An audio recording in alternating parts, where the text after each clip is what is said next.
Hi, how's everybody doing? We still got a few minutes, so I'm just gonna wait.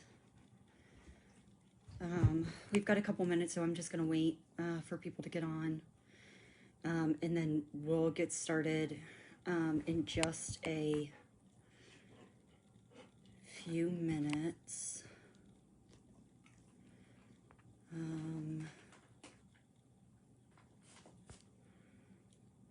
Give me just a moment. I'm sorry.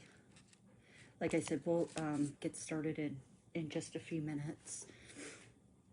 In like 2 minutes, I'm waiting for Christy to get on because she's gonna come on with me.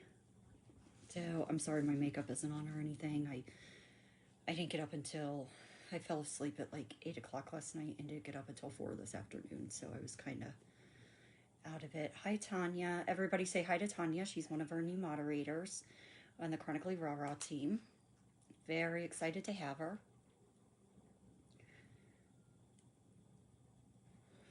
So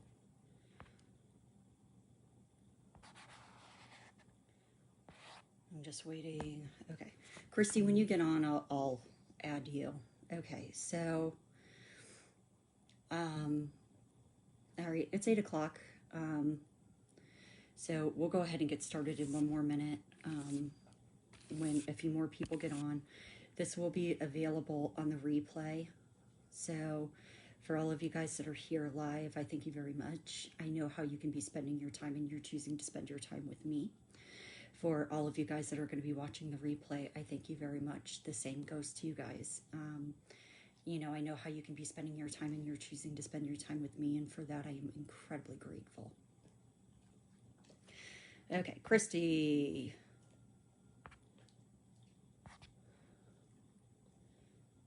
Hold on a second, Christy. Hold on, Christy, I'm figuring out how to add you. Hey, Christy, there should be a thing that you can, like, say add me, like, on the video.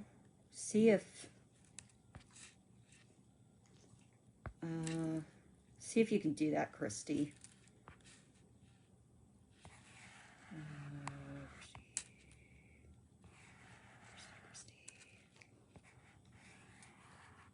Yeah, because I'm not showing you on my thing, so I can add you on the video. Yeah, hey, Christy, if you can just, it should be a spot that says, like, that I should be able to add you on the video. If you can find that, let me know, because I'm not finding it on mine. But in the meantime, I'll go ahead and get started. So, okay, take your time. In the meantime, I'm going to go ahead and get started. So I've got what I want to say written down, because that's better for, okay, perfect. C is coming on. So what I'm going to be doing is I'm going to be reading this, and then we will do a Q&A session right afterwards. So if you just bear with me, that would be great. Christy, it's just waiting to add you. I approved it. It's just waiting to add you. So here we go. Let's get started. Okay, there's Christy. Okay. Okay, good. Sorry, guys. Oh, that's okay. Okay, so we'll go ahead and get started. Good evening. A couple of housekeeping items. I ask that you hold all questions until I'm done giving my statement, as it will probably answer the majority of questions you've had or do have currently. I ask that when we go into the Q&A session of this live, that you remain respectful in your questions and comments, as what I am going to be talking about is going to be very hard, but it needs to come out. Also, this live is not to be reproduced, shared, or talked about outside of this group. If anyone does reproduce, share, or talk about what is being said in this group outside of this group, legal action will be taken. This is a very intimate talk that we're going to be having, and it is to stay only within the group. I'm a very private person, minus my medical journey, and I always have been. It's how I've kept my heart guarded and those I love safe. And to say the weeks following the Thanksgiving week have been a mind fuck would be an understatement. I went from 300 to over 100,000 followers on TikTok in less than 3 weeks. And to say that's crazy is an absolute understatement. My first thought was so many people are going to be able to learn about rare diseases. We're going to be able to finally break the stigmas surrounding them. And never did I think that sharing my medical story, every nook and cranny of it, would lead to me getting death threats, stalked, and having the safety of the people I love compromised, and having my family's safety compromised. Never did I think that this would cause me to have to go into hiding just because I chose to open up about my medical life. The biggest question I get is about the MPO, so let's talk about that. Actually, belay my last. Let's go to the beginning of almost 6 years ago, where the story started. I proudly served in our United States Navy for 4 years of a 6-year commitment. I had planned on retiring Navy, coming out salty as fuck. As soon as I got into boot camp, I started getting sick with constant pneumonia, bronchitis, and small infections, but I soldiered on, no pun intended. I broke my ankle with only 3 weeks left in boot camp and still kept running on it because I wanted so bad to finish. And my best friend in the Navy, Lavin is her name, my best friend in the Navy, she's now a drill instructor, and she shares that story with all of her recruits. By 2 years in, I was averaging bronchitis and pneumonia about twice a year. I had had 2 major bowel obstructions and was diagnosed with asthma and started having a harder time at smaller physical tasks, but I kept on keeping on because I'm fluent and stubborn. I am fluent in the language of stubborn. Then in June of 2015, the glass broke when I had a major grand mal seizure that landed me in the hospital for over a week. And after that, my health went downhill. In 2017, I was medically retired, and in 2018, I received 100% permanent disability retirement. In the military, we call it PDRL. It's the Permanent Disability Retirement List. It broke my heart, and I wasn't going to get back into the Navy. I remember the day I sold my rock climbing equipment, and I cried and cried because I loved rock climbing so much. It was one of my favorite things to do. Unfortunately, I kept getting sicker, but the Navy doctors aren't the brightest, so I got the runaround from Navy doctors and other doctors as well. And I'm sure many of you who have dealt with rare diseases have gone through the same thing. Of I'm sad, I'm malingering, I'm faking, attention seeking, you name it, they said it. So I created Chronically Rah-Rah to share my story because I didn't want anyone else to ever have to go through what I did. I was willing to share every part of my medical story, the good, bad, and especially the ugly, because people needed to see the parts of rare disease that so many people don't know.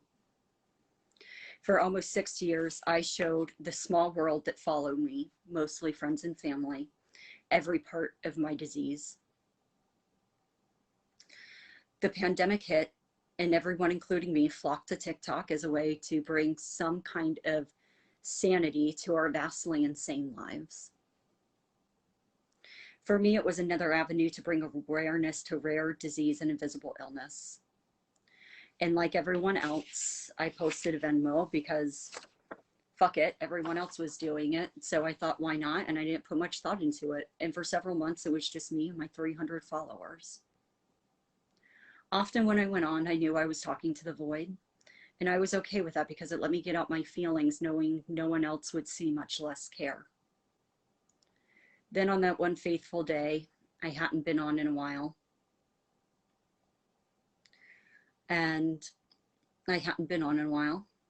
I got on and just said, to my 300 followers, yeah, I know I haven't been on in a while, and this is what's going on.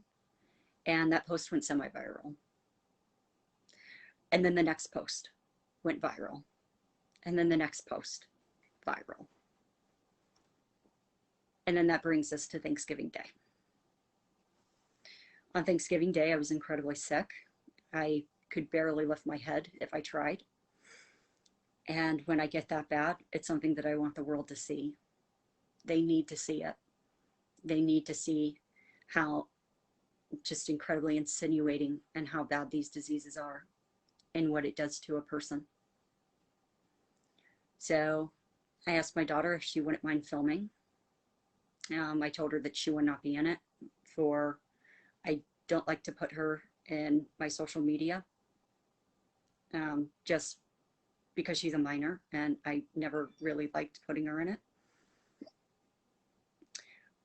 She said that she was perfectly okay doing it.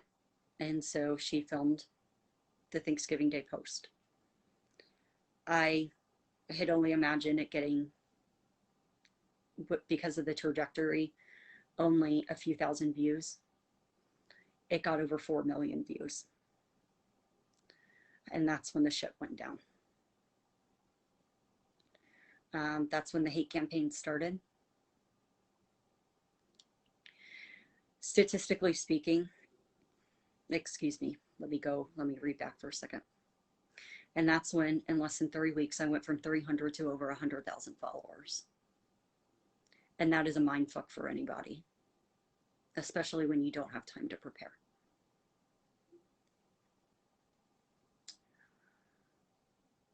The trolls came out like crazy.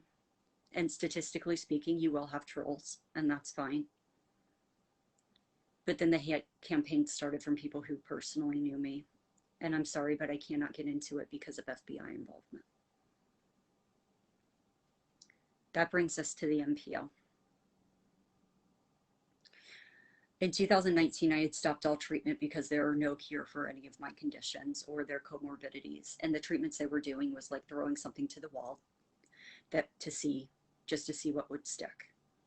Most people that deal with rare, chronic, and invisible illness understand exactly what I'm talking about.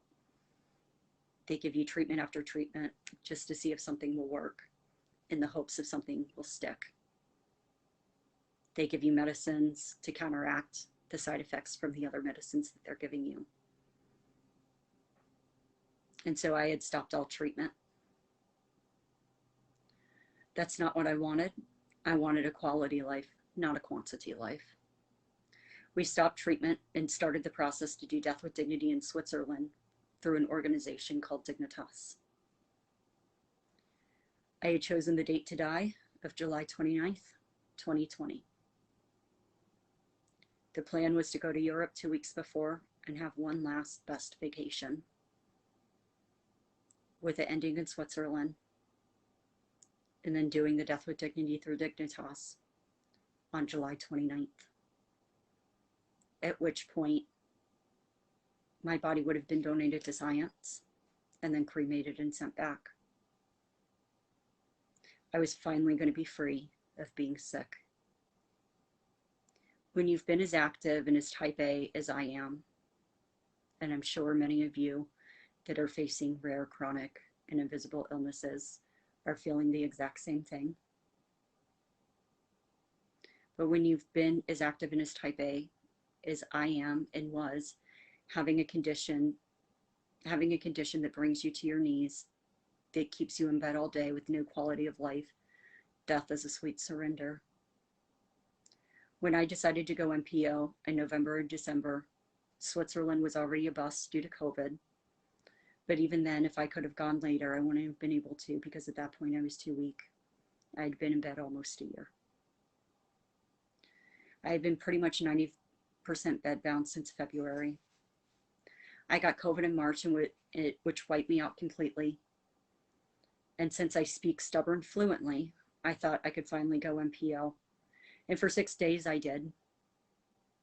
But then my doctor put me in the hospital so he could admit me into hospice. And of course, when you go into the hospital, they pump you full of fluids. They pump you full of fluids, nutrition, all that crap. In December, he had given me no more than 4 years to live and decided that hospice was going to be the best route. He said even if I were still on all my treatments and did everything, that 4 years was going to be my best bet, because my body is just going downhill so fast. Again, since I'm fluent and stubborn, I was going to take that all the way down to several weeks at best. So he basically said, I give you 4 years. I said, I'll one up you. I'll do it in 6 weeks. No, sorry.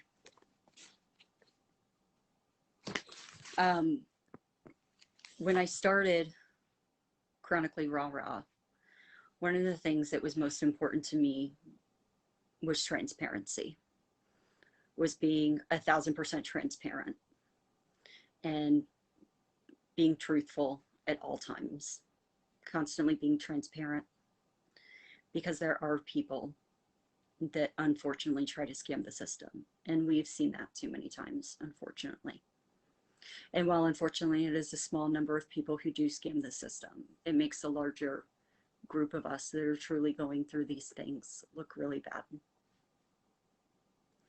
And so because of that, I wanted to be as transparent as possible. But in doing so, and being as transparent as I was, unfortunately, a lot of stuff got lost in translation.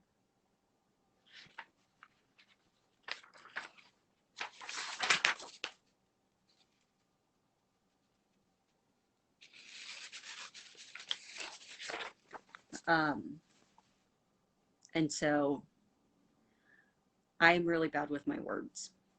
I'm bad with my words. I've always been bad with my words. I've never, unless if I sit down and actually write out what I want to say, I've never been good with my words, because I say exactly what I'm feeling as I'm feeling it in real time.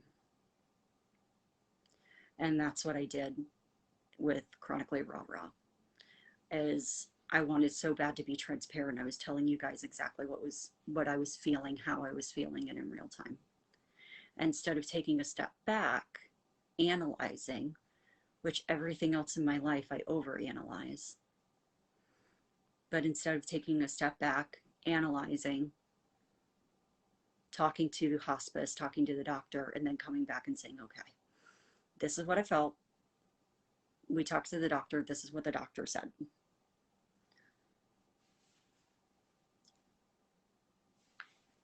I am bad with my words. I've always been.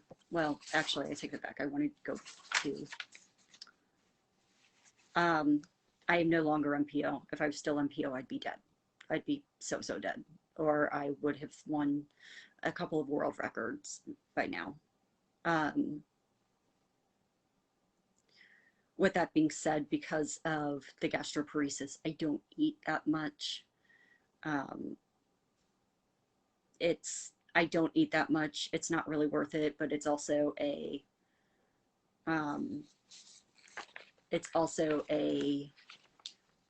love-hate relationship. You have to eat to stay alive, but when I eat, it makes me sicker than a damn dog, and it's it's the definition of insanity, is what it is. When I was in the hospital in December, and when I was in hospice, we did what was called a ketamine reset. And basically what that is ketamine is known as a horse tranquilizer, but it has also been shown in scientific articles, and I will put that up in the files, to do a lot of other things, like help with depression and also help reset pain receptors. And so for 6 weeks, we did a ketamine reset, where I was basically hooked to ketamine for 6 weeks while they took my regular pain medicines down. And so basically what happened is it reset my pain receptors. Before going on the ketamine reset, I was on about 90 milligram morphine equivalent an hour. After the ketamine reset, I'm on about 20 milligram morphine equivalent a day.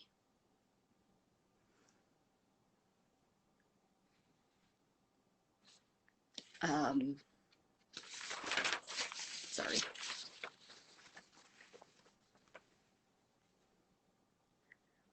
And like I said, I'm bad with my words, and I've always been, which is why I do better when I write stuff down, because it allows me to process or say what I need to or want to say and make edits as needed. I wanted so bad to be transparent because there's so many people who are solely out to scam those people. And I told you all literally everything I was feeling and thinking in real time instead of taking a step back, evaluating the situation, talking to hospice, and then coming back and saying, this is what I was feeling, this is what the doctor said. And for that, I hope you can accept my apologies because I never meant to mislead. I never meant to mislead anyone. I just wanted to be so transparent with you guys that I told you exactly what was going on as it was going on.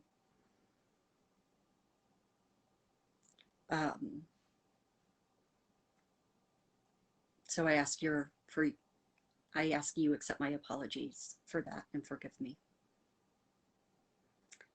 It's also why I'm very hesitant to talk about my health now, because I do have bad days. Right now, I've got a raging UTI and kidney infection. I slept for 15 hours yesterday. I fell asleep at like 8 o'clock and didn't get up until like 4 o'clock this morning.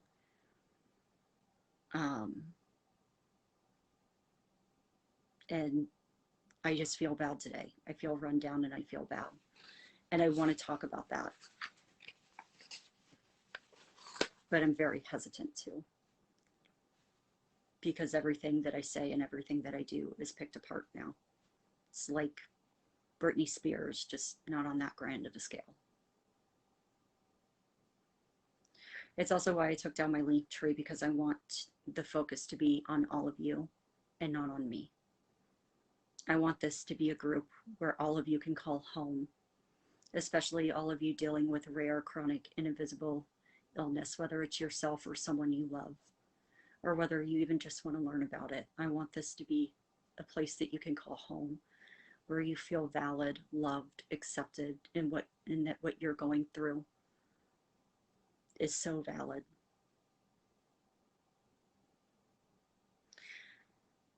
I want to provide you all with the education and advocacy you need to fight the diseases you're facing or want to learn about. And as for the ketamine reset, I'd do it all over again because it gave me my quality of life back.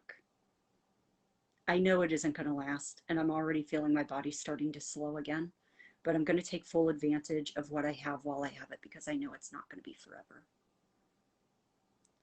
I know I never want to go back to being on the 90 milligram morphine equivalent an hour ever again. Ever again. And I don't know why I'm still alive, but I clearly shouldn't be. I joke that God will finally take me when he says, okay, I fucked her up. I fucked with her enough, beam her up. Unfortunately, in January, everything got to a head. At the end of January, everything got to a head. I was being stalked. Everything I did was monitored, whether online or in person. Everything I did was monitored. I didn't have anything for myself. I couldn't even go on my personal Facebook without a certain somebody. Unfortunately, somebody who was my best friend for 16 years took screenshots of everything and gave it to the people who had started the hate campaigns. I couldn't even go on my Facebook, on my personal private Facebook, without being monitored and stalked. It had changed my dynamic with my family, with my friends. It had messed up my life. It had ruined my life. And I truly didn't understand why I wasn't dead yet. I just wanted to die. I wanted to die. I wanted to be over the pain that I was feeling physically and emotionally. I didn't want to be sick anymore. And so on January 30th, through the advice of a medical provider who I will not tell about, I will take that to my grave, I did death with dignity at home.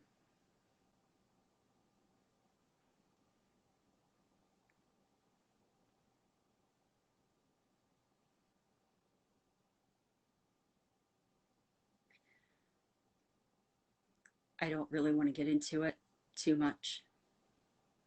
and I don't remember a lot of it.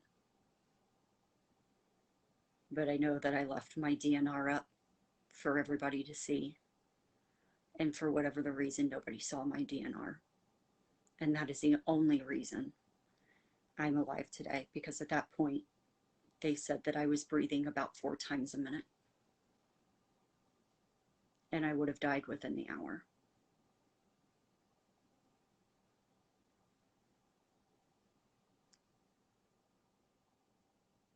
The hate campaigns were so bad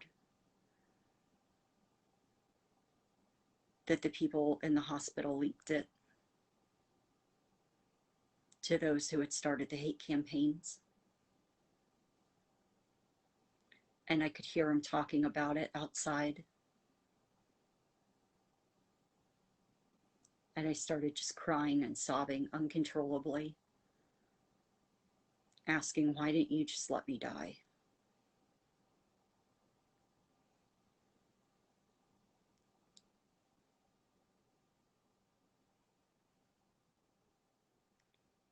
For whatever the reason, I'm still here and I'm still alive. Somebody told me jokingly, it's because you can't die. They said you can't die. You just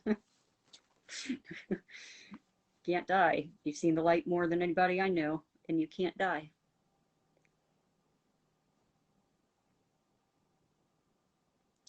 I'm not talking about the campaigns that much because I don't want to give those people who have taken my life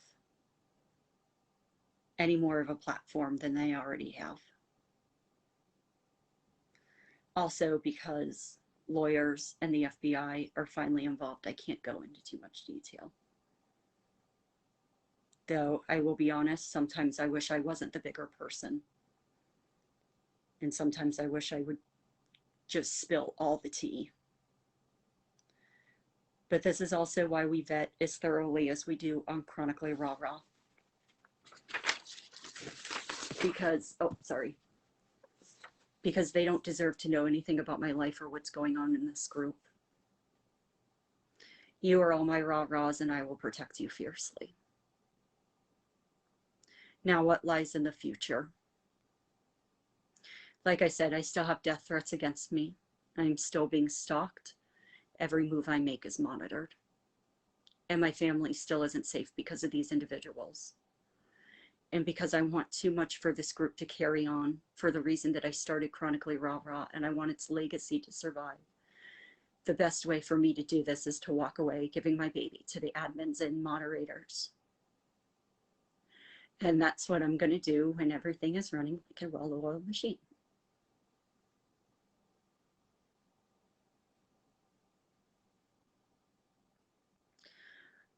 At that time, I will be leaving this group and shutting down all my social media, going somewhere only my husband and aunt will know and have access to me for my safety and theirs. It breaks my heart to have to leave this group and leave all of you. But like I said, you are my raw raws, and I will protect you fiercely. I'll still be in the background, but the haters will follow me and not the group, allowing this group to thrive. Again, I thank you for listening to me, and I will answer the questions that you have now. I just ask to please remember to make it respectful.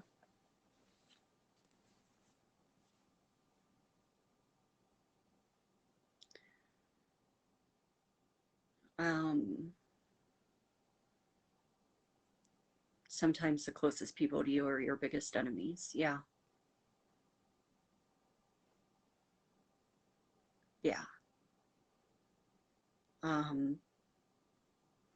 It's a real gut punch when you find out that your best friend of 16 years has been the one involved in the hate campaigns.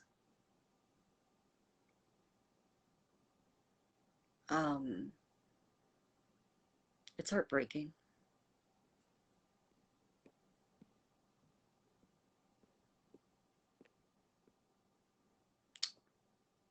Am I still on hospice? No, I'm doing palliative care. So, I'm doing palliative care. I can't really say much more because we have a lawsuit against them. Um,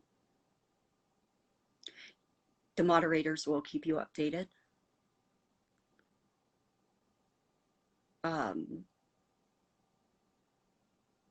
Was she the one that went live the last time? My best friend Sarah, or my ex-best friend? Yes.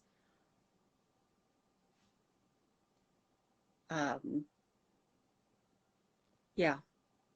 And she told you guys stuff on there that was just so blatantly untrue. And, you know, unfortunately, when you get to a point where the hate campaigns are that bad, I could say the sky is blue. I could say the sky is blue, and it would still, you know, I keep on going back and, you know, a couple times comparing it to Britney Spears. You know, how there was nothing that she could do. If you guys saw the documentary on Hulu, I think it is, you know, there was nothing that she could do to, you know, she could say the sky is blue and it would have been picked apart 10 ways to Sunday. And it's the same for me. I could have said the sky was blue and it would have been picked apart 10 ways to Sunday. What are they gaining by harassing and threatening you? Two of the people are students at a university in Cincinnati. I will not name the university. But they are students at my alma mater, and they were turned in for harassment and blackmail, and I assume that they're pissed about that. The other, this Kaya's World, or whoever the fuck she is, basically some college student living out of their parents' basement. I have no idea who this broad is, and I really don't understand what she gains either. Except for a lawsuit, which, you know, whatever. And then this Jen Mark person, I have no idea who she is, and no idea. You know, it pretty much, that stuff like that pretty much comes to a point of these people have nothing better to do with their lives. I mean, I was, you know, from December to January, I was pretty much in the hospital for a month, for Christ's sakes, and on hospice, and I still didn't have that kind of time, nor the wherewithal to ever want, like, it just didn't even have the wherewithal to want to do something like that. I'm just going back. I want to make sure that I've got you guys' questions.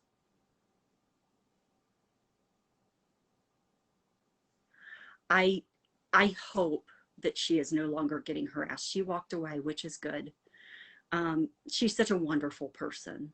She's such a wonderful, amazing, beautiful, beautiful person. And the fact that I got to have a couple months with her in my life just makes all the difference. But she doesn't deserve having people go after her just because she's a friend of mine. I think about her every day, and I hope that they're not going after her and that they're coming after me. You know, but that's one of the things that we're going after TikTok. TikTok had an obligation to keep us safe, and they failed to do so. They failed to do so despite hundreds of reports against these people. They failed to do anything. So we are going after TikTok. We will not allow this kind of crap to happen to anyone else. It stops with me. It stops with me.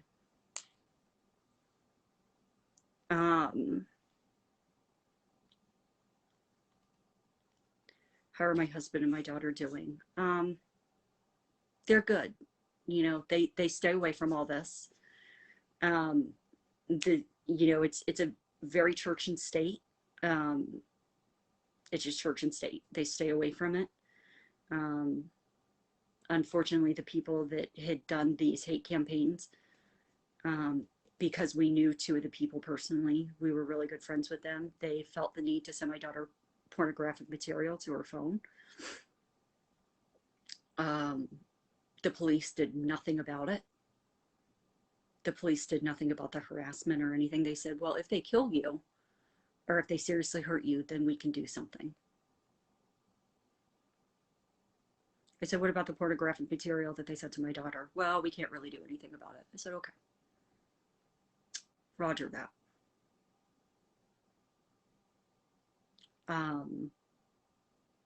The mama bear in me, any of you that are moms know, like you just know what I'm feeling inside. But they're doing good. They're doing good. Anne Marie, she wasn't a true friend. No. You know, and looking back, I gave so much of myself because that's just the person I am. You know, acts of service is one of my love languages, right? And so for me, I get joy giving to others. Like I get just like it gives me joy to be able to give to others and do for others. I'm not really that great at receiving myself. I actually had a long talk with a good friend of mine about that a couple weeks ago. He was like, you suck at receiving and you need to learn how to do it. And I was like, yeah, I suck at a lot of things.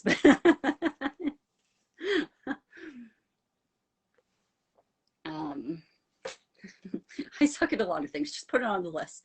Just put it on the list of shit for me to work on. But how does a human being harass and torture someone that is so ill? I have no idea. And I would give anything for it to stop, but it's never going to stop until I'm gone.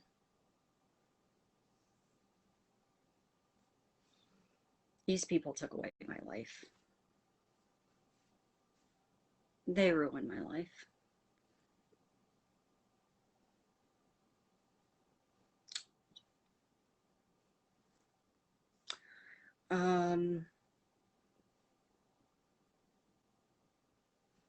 Amy Hendricks.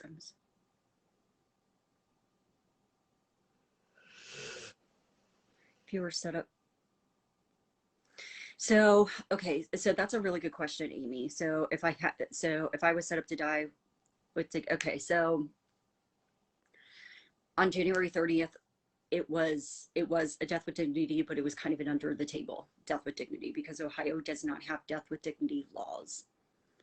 And so based on everything I had, the person said, this is exactly what you need to do. This is exactly what you need to take, how you need to take it.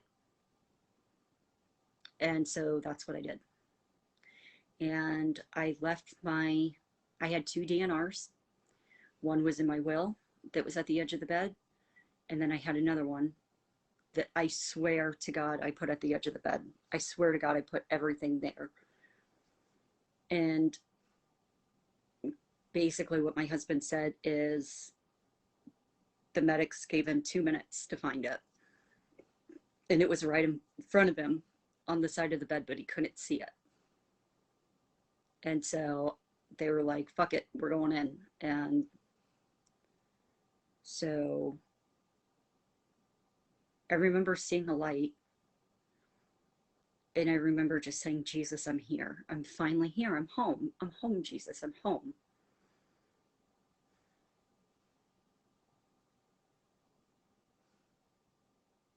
It was, I had never felt so much peace.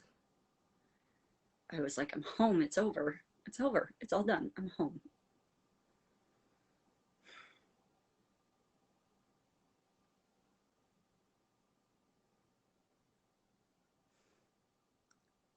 Sorry. And then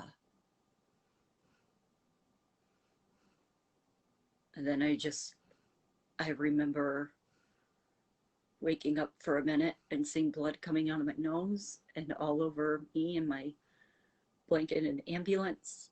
And then I guess I woke up in the hospital 2 days later. And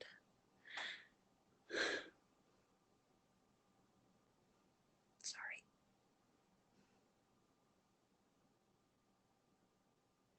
Sorry. And my first thought was, why do you hate me so bad, God? Why do you hate me so bad?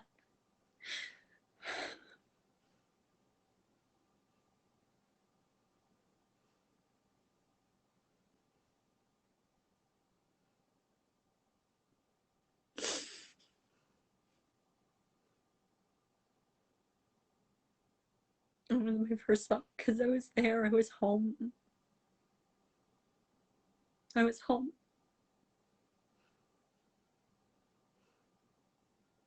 And I just thought, why do you hate me so bad?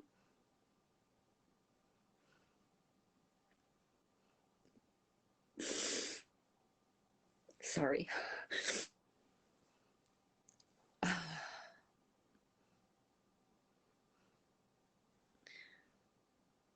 Why do they feel like, Kathleen, why do they feel like they would? I don't know.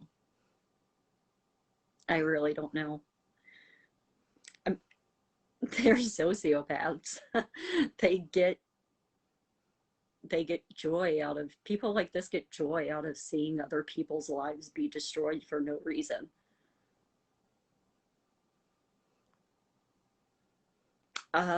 Ashley Allen, yeah, I was given about 4 years. So, and honestly, at this point, even though the doctor says, well, you have about 4 years, so you're still going to die, like young. At this point, I just kind of gave up.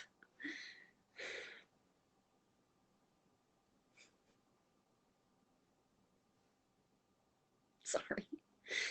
Whew, sorry.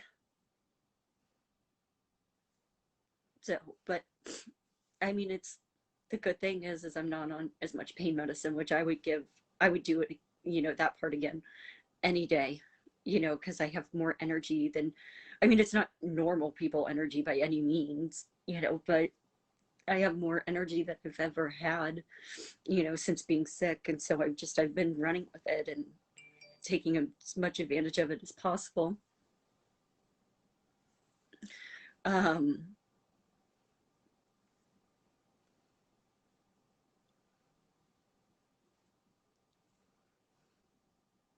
Just know you have a lot of supporters that care about you. Thank you, Heike. Thank you. Yeah. Um, I'm sorry. They're asking, yeah, so I'm just on palliative care. I'm just doing comfort care, but not hospice right now. They basically said I wasn't dying fast enough for them, which I think is hilarious because they have people on their hospice, like care rouster, that have been on there for like a good couple of years. And so I can't go into detail because we're bringing a lawsuit against them.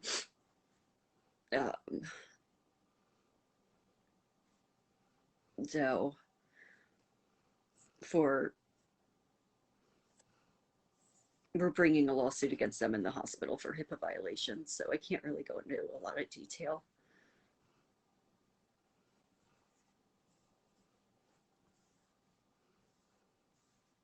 Um, Lisa, thank you so much. I really appreciate that.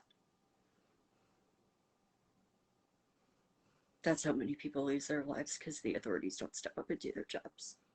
The suicide rate for people with rare and invisible illness is 20%. That should never, ever, ever, ever in the world of evers be a statistic. People should never feel like the only way to escape their physical pain and suffering is to take their life because nobody else will help them. That should never, ever. And the fact that it does, and the fact that people kill themselves because nobody does anything about these hate campaigns that go on. It should never happen.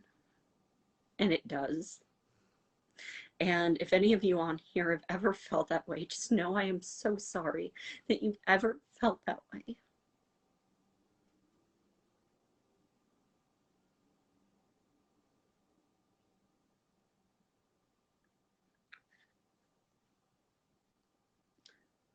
Do you still plan on doing Death with Dignity in Switzerland? Jen, if I ever get to the point where I have to be on 90 milligram morphine equivalent again, abso-fucking-lutely. I will never do that again. Never, ever, ever. Never. That's no life. Nobody should ever, ever. It's one thing if it's, for a few weeks because, you're at end stage cancer or whatever, but it's a whole other thing to have to be enduring it for months because of a rare disease. So, and I've made my doctors I've made it very clear to them that if it ever gets to that point again, I'm buying a ticket going to Switzerland.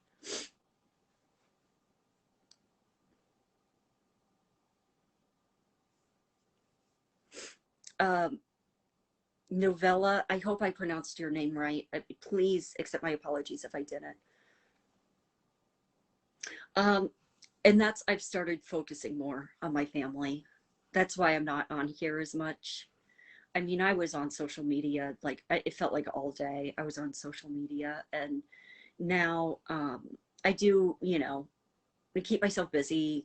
I do, a lot of background work, like getting people vetted and stuff like that. But I don't spend a lot of time on social media anymore at all. I just don't. I've got other shit I want to do. And so I do that. But that's a very good question. And I thank you for asking.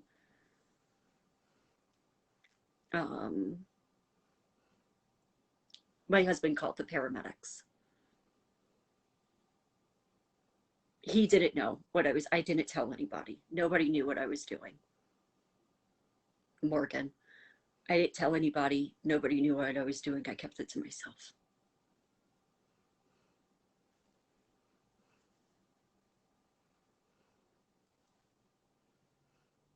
Kimberly, thank you. Sheila, it's just not your time. Sheila, I need you to keep on telling me that. It's just not my time and God has a plan.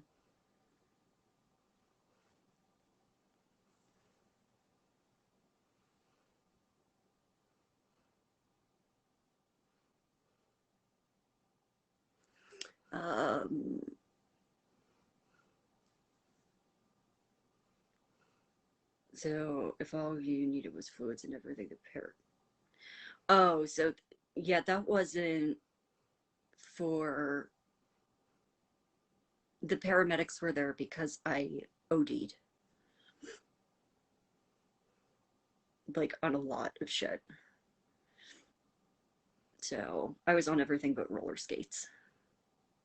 And so and nobody knew what I was doing. I didn't tell anyone.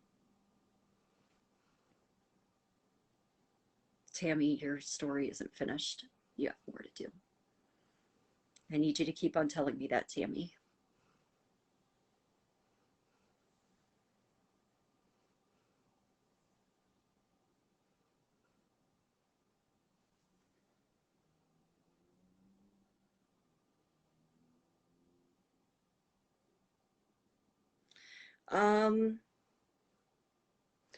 I'm sorry, Novella. I'm just rereading this. I really. So I'm sure, how many of you. Oh, here, I just want to make sure that I'm keeping up with all the questions. Hold on one second. And so, how many of you on here have had kids? Just think about like how many of you on here have had kids, right? And the first time, your first pregnancy, you don't know what the fuck you're doing. You truly don't know what the fuck you're doing. So I compare it with being pregnant for the first time. Like when I was pregnant for the first time, and I actually gave birth early.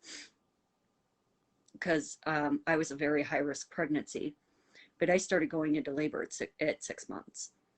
And every little like move, every little thing, I was like, that's it. I'm in labor. I'm having a baby. 5 minutes. This baby's coming out like right freaking now. Like right freaking now. Like her head is there, you know. And so by the time you got to like 8 months, which is when she was born, you know, people were like, you know, and I was like, oh, we're having a baby. We know. She's, you know, she's right freaking there. You know, people are like, if you've ever seen Kindergarten Cop, um, it's not a tumor. So they're like, it's not a baby. So, you know, that was the same thing. Like every little, oh, I'm bleeding. Every little new thing that would happen, I'd be like, this is it. This is it. I get to go home. I get to go home. I'm dying. I'm finally dying. I'm finally fucking dying. Like, you know, and because I wanted so bad to be so transparent, I would just, without even thinking about it, I would just get on and I would tell you guys, like this is it, this is it, this is it. You know, it's never a, you know, trying to mislead or cry wolf or anything else. It's, you want so bad to be so transparent that you become, there's a thing as being too transparent, and I was way too transparent. Like, I mean, I was practically telling you guys when I was taking a shit. Like, that's how, you know, um, when I could have just been like, okay, like, this is what happened. This is what they said. Um, because I believe so much in being so truthful. Let me come down here. I'm so sorry. I'm wanting to make sure that I get to all of you guys.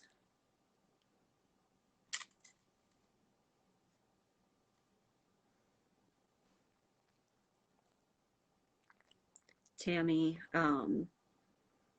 you've got this. I don't know how you can trust after all this crap you've had to go through. I don't have your disease, but I have lupus, and I suffer through pain constantly, and I look fine, but nobody knows how much I suffer. And it's right, Tammy. You know, you're going through so much, and people think that you're just full of crap, and you're not. And what you are going through, Tammy, what every one of you are going through, is so valid. It is so valid. And you guys are valid, and you have so much worth. And don't ever, ever, ever let anybody make you guys feel the way that that I felt. Um, don't ever, ever. And if anybody does, just know that how I feel about you all, and that you have, in my eyes, you have worth and you have validity, and you're so worthy. You're so worthy of love and kindness and respect, and what you're going through is so valid. Oh crap. Um,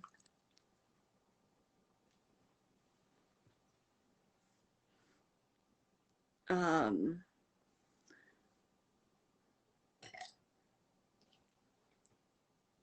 thank you so much, Heather.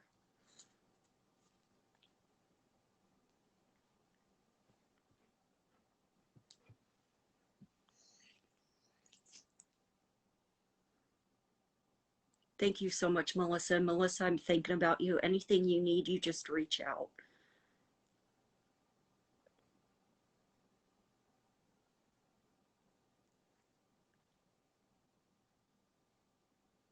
Well, and Carol, like everybody else, I just, you know, like everybody on TikTok had, like everybody on freaking TikTok has like a Venmo, a Cash App or something, you know. So of course I was like, well, everybody else has one. I'll just put one up also. But I didn't really say a whole lot about it. And it took a while because people were asking for a while, a good while. Like, okay, do you or your daughter have an Amazon, you know, like an Amazon wish list? And it took me a good while, like, to put it up. Like, I was very, very hesitant because I didn't want people to think that was what anything was about, you know. And like I did a pros and cons list. I, you know, like I really like had to think about it. I talked to a couple people that I'm close with, you know, that, you know, for accountability, like, what do you think about this? You know, but since so much of it was for Lucy, you know, I was like, you know, this will be a good thing for Lucy. It will make Lucy happy. And you know what? It did. It, like, she still, you know, we still have all of the, you know, we have everything, all of the letters, and I read them all the time because they're what get me through my day. But yeah, no, I took that stuff down because I can find a way to make my own money. You know, I'm opening up my store again. I'm making my jewelry again. I'm freelancing on Fiverr, doing a lot of writing stuff like tech spec writing and um, ghost blogging, you know, stuff that people need for stuff like that. So I'm doing a lot of, I'm, you know, doing a lot of freelance work. Because unfortunately, even though you're sick, the bills and stuff don't go away. Um, Michelle, thank you so much. Kim, thank you so much. Anne Marie, you were just so amazing. How can we hope to be some more supportive? You guys are doing it. You know, you guys are doing it. You guys are doing it. You're here and you're supporting one another and you're spreading awareness about rare disease and invisible illness. You're doing it. This is what keeps me going. This is what keeps me going.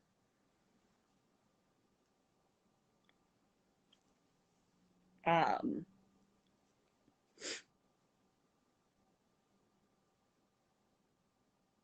yeah, I will definitely share. Yeah, this live will be on the replay. This live will definitely be on the replay. Um,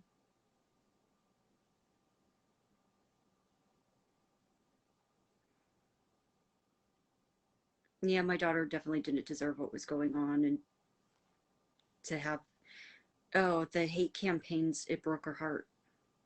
It broke her heart, you know, and especially to know that, you know, a couple of the people behind them were people that we were really, really close friends with. Um,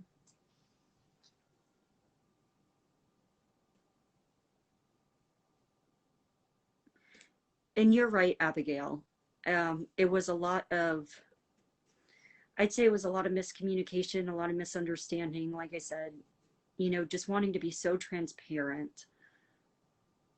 And that's why I'm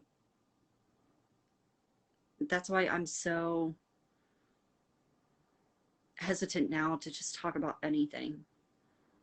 That's why I'm so incredibly hesitant now to just talk about anything.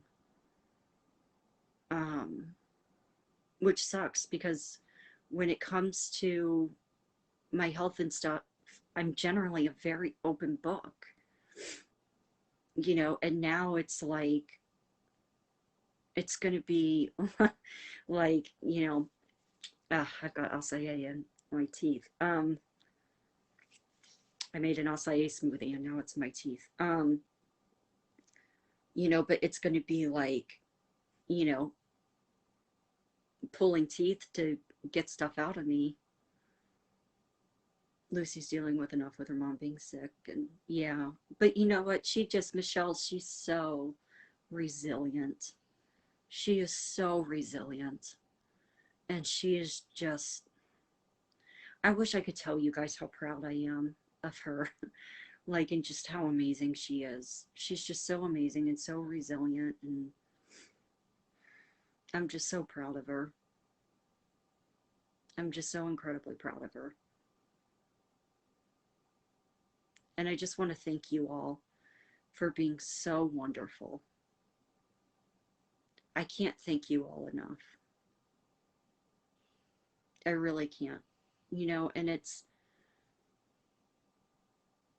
Yep, she's my one and only Carol, my one and only baby, and she turned 15 on Monday. So she turned 15 on Monday. So she's such a good artist. Oh my God. Like, I need to show you guys some of her artwork. It's so good. Oh my God, it's so good. She's so talented. She is so talented. And she's so resilient and so amazing. How do you talk to doctors about death with dignity? I'm very open with doctors about death with dignity. Um, you know, I tell them that I am an absolute firm believer in death with dignity. I'm a volunteer with Compassion and Choices, which does death with dignity here in the United States. Um, they do a lot of it in the Western United States because there's, California, Oregon, Washington, Nevada, New Mexico all have death with dignity laws. Um, oh, it's great to see you, Nikki. And Michelle, I will. I'll get her artwork and I'll share it with you guys because it's so amazing. She does such a good job. Um, you know, I'm very open with them. Um, Maine is another one. Vermont is another one. My baby will turn 26 on Monday. Ugh, the time goes by so fast. It was like, Monday she turned 15 and it feels like yesterday. Like I was just holding her right here, just right here in my arms. I could fit her in my one hand and just right here. It's the first time I'm able to do that without crying. Because normally I do it and I start bawling. I'm like, oh, give it all right here. um, has a conversation. No, because I tell them, I make it very aware. I'm like, look, I'm not suicidal. I don't have any suicidal thoughts, but I was like, I absolutely do believe in death with dignity. And it's something I'm going to pursue. Um, it's something that I am going to, if you found another state that you can pursue it in, or even, going to Switzerland and pursuing it there, then, you tell your doctors, look, like, this is something I believe in. I believe that it should be my right to do this. I am not suicidal. I don't have any suicidal thoughts, but I do believe in death with dignity. And so this is a route that I'm going to pursue. And, um, and most doctors understand, especially if you have a really bad chronic condition, they get it, you know. Um, so they absolutely get it. So, but yeah, of course, Jen. And if you have any other questions, just reach out to me. I can give you, just send me a message, Jen, and I will actually give you, and I'm going to put them in the files also, all kinds of stuff on Death with Dignity, on Dignitas, and on Compassion and Choices. I thought about putting up some stuff on the Hemlock Society, but I don't like the way that the Hemlock Society encourages Death with Dignity. So don't think I don't know. I got to think about the Hemlock Society. But I'm very, I'm very knowledgeable about this stuff. I've researched it forever. Oh, and a good, here, let me type it. It's a really good, oh shoot, wrong one. Okay. Okay, so you can find it on Tubi. It's called How to Die in Oregon. And it's a really good documentary on death with dignity. So, and then you can also, if you Google Dignitas. Oh, wait a minute. Hold on. If you Google Dignitas,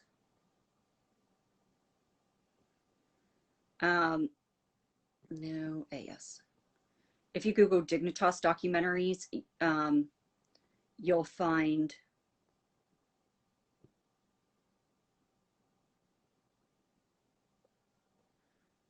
It's doing this in French, sorry.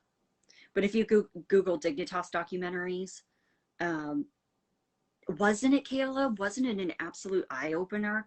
Like it really is. And that's how I learned about Kayla. Watching that a few years ago is actually how I learned about compassion and choices, and I um,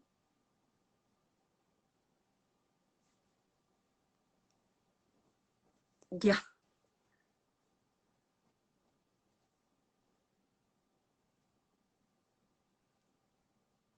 Well, Tammy, I'm glad you're on here. And no, I'm not applying for Death with Dignity right now. Um, Naya, I hope I pronounced that right. If I didn't pronounce that right, I'm so sorry. What's the difference between Death with Dignity and physician assist? Okay, so it's the same thing. It's the same thing. We prefer to call it Death with Dignity because suicide is something that somebody who is otherwise very like physically healthy, somebody that's otherwise physically healthy but still takes their life does.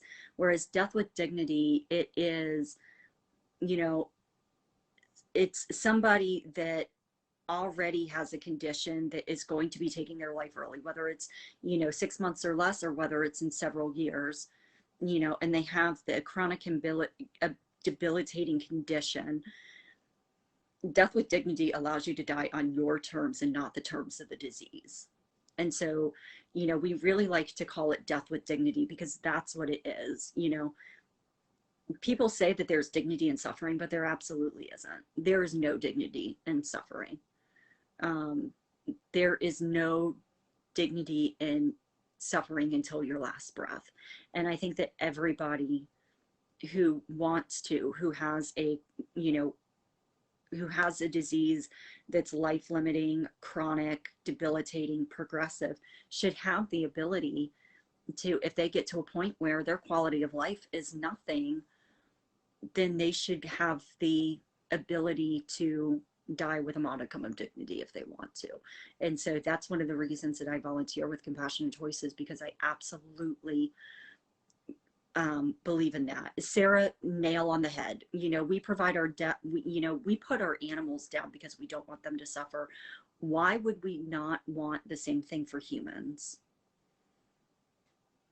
Yes, 2 doctors do have to sign off to allow it. So what happens is, and I can say like in the state of California, is so you have a doctor that gives you a diagnosis of 6 months or less, and you say, okay, I want to do Death with Dignity, sign off.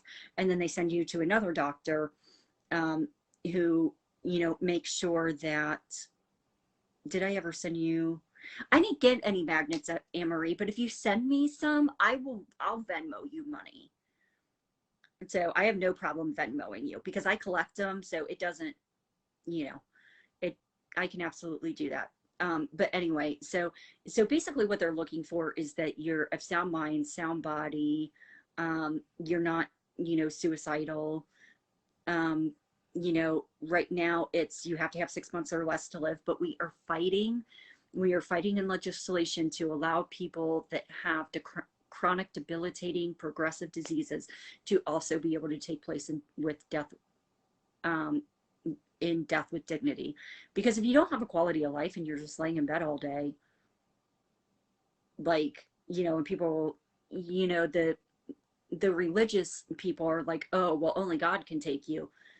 Okay, well, that's all great and lovely and well and good, but why are we allowing humans to suffer when we don't, okay, well, then if your animal gets sick, well, then let your animal die naturally. Why are you, euthanizing your animal? And they say, well, because we don't want him to suffer.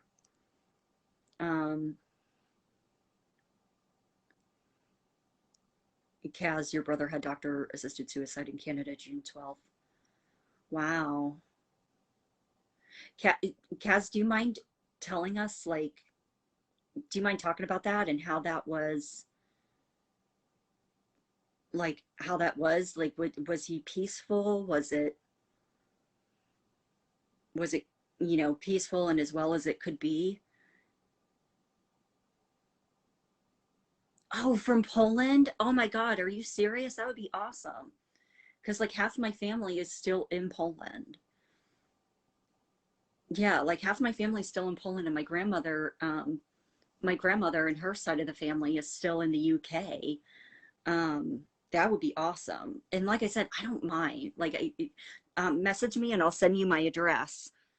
Um, I don't mind Venmoing you. I really don't. Um, that's so sweet of you to do. That would be so awesome. Final stages of MS.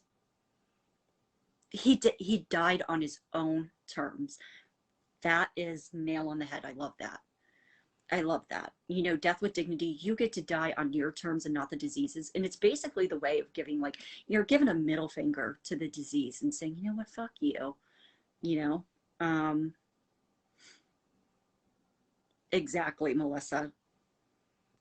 Exactly. Nobody should be forced to suffer. Heather, your husband's Polish. That's awesome. Can you speak any Polish, Heather? Has he taught you any? I've tried to learn Polish a little bit because half of my family is, you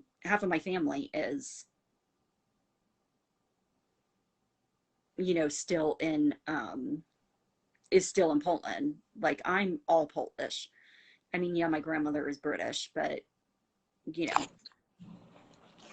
Hey girl, I see you keep on getting on and off. Yeah, it just keeps messing up. Hang on one second. Your poor phone. Um, you know, but yeah, half my family is still in Poland. So there's a really good oh my god, there's a really good Polish show too. Which I forget. You know what? As soon as I think about it, as soon as I think about the Polish show, I'll put it on the group. And I know a lot of people will be like, what in the world is she talking about? But you guys will know what I'm talking about because I brought it up on here. Um, I've been posting a little bit, Virginia. Um, oh my gosh, Kaz. Oh God, sweetheart. Oh God, sweetheart. Oh heck yeah. I collect magnets from everywhere. I Magnets and postcards. Like those are my I know it's weird. It's just, you know, everywhere I go, I get a magnet and a postcard. It's, you know, everybody collects something. His grandmother came from Poland. Okay. Yeah, my grandfather was a Holocaust survivor. He actually escaped concentration camps. He was put into a concentration camp and he escaped it. Um, so yeah, I'll have to tell you guys that story sometime. Yeah, like any kind of magnet. Yeah, refrigerator magnets. I mean, yeah, any kind of magnet. I lived in San Diego, like, and was based on 32nd Street, right next to TJ, but we weren't allowed to go. We weren't allowed to go to TJ. So the military isn't allowed there at all when you're active duty. I'm definitely Anastasia. Beautiful name, by the way. Um, I have a lot more energy since the ketamine reset. Um, it's starting to go down a little bit, but you know, because as soon as I got more energy, being me, like, um, Virginia, if you message me, I'll send you my address. Um, but yeah, since the reset, like I just um, like as soon as I got energy, being me and being type A and needing to do 1,000 things at the same time, I was like, like I just went full steam ahead, like for a good like 2 weeks, and now it's like kicking me in the butt. So now I'm like, okay, I'm just gonna, you know, calm down, settle down a little bit, but still try to, um, you know, make the most of the energy that I have because I know it's not going to last forever. I know that. I'm not stupid. Like, you know, Ehlers-Danlos and other comorbidities and, you know, Addison's, it's a progressive condition, you know, so I'm very aware of their reality, but I also, if I can, you know, if I can take advantage of the energy I have while I have it, heck yeah, I'm going to do that. Because, I mean, like I said, I'm a type A and I just want to go. My husband was stationed at 32nd Street also.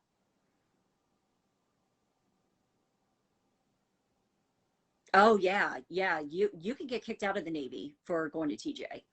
If you're in San Diego, yeah, you can get kicked out of the Navy for that. What ship was your husband on, Allison? I was on an LSD, the career killers, LSD or career killers.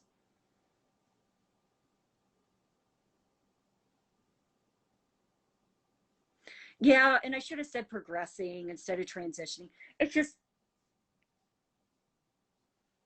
you know, I don't know. It's just, it's so, no matter what I would have said, it would have been fucked. I would have been fucked. No matter what I would have said. Oh, thank you, Anastasia.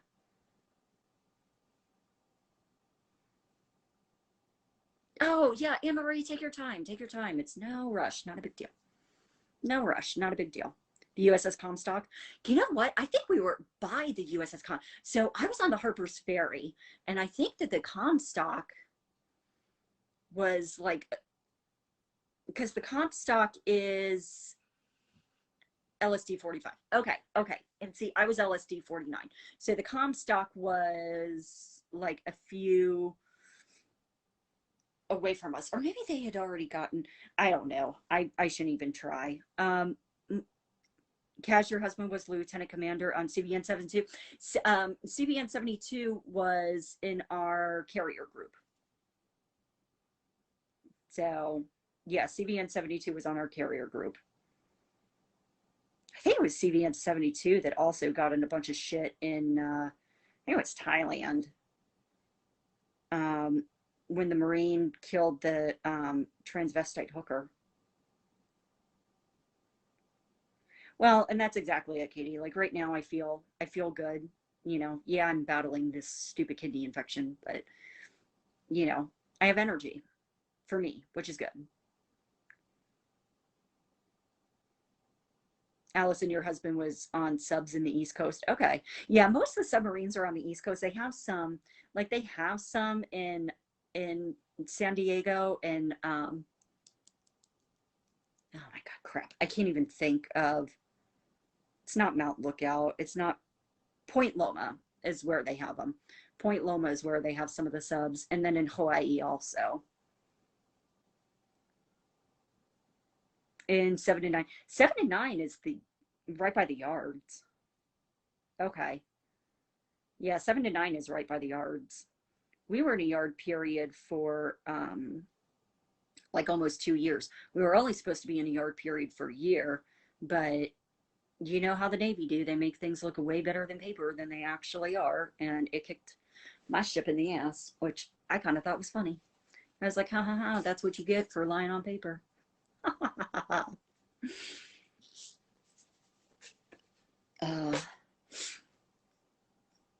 so, but anyway, well, I better get off of here. I gotta get some rest. I was in the Navy, Anastasia. Yeah. Yep. Proudly served. I'd still be in if I wasn't sick, you know, but it is what it is. Um, you know, there were some things that in the Navy that I absolutely hated, and that's just like any job. But then there were a bunch of things that I loved. You know, um, it afforded me the ability to travel all over the world, which, you know, before the Navy, I had done that also, but, you know, it afforded me to go to, you know, so many different countries and just, you know, see the world, which I think is just so important. But, but yeah, I'm going to go ahead and get off of here. I'm getting kind of tired, but I want to, well, and Anastasia, thank your dad for his service. So thank your dad for me for his service. Um, I want to thank you guys so much. I just, I can't thank you guys enough. I really can't. And I am so thankful for each and every one of you guys. And I hope you know that. I hope you know how incredibly, truly thankful I am for you. And, um, you know, I'm not gone yet. So I'll get on and do a couple more lives and once this thing gets to be a well-oiled machine, then that's when I'll, be in the background. But I just want to thank you guys so much. And I love all of you. You are my rah-rahs, and I will protect you fiercely. Um, but I love you guys very much. Get some sleep, get some rest, and I will talk to you guys soon, okay? Thank you guys so much for everything. I appreciate you. Thank you guys.